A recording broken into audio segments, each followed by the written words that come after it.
Mahal ko ang aking bayan, pagkat utang ko rito at magiging utang pa ang aking kaligayahan.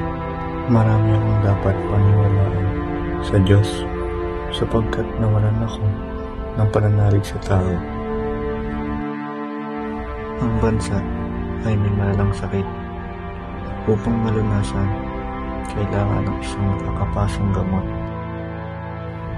Naniniwala ako ang mga kabataan ang pag-asa ng bansa sa kinabukasan.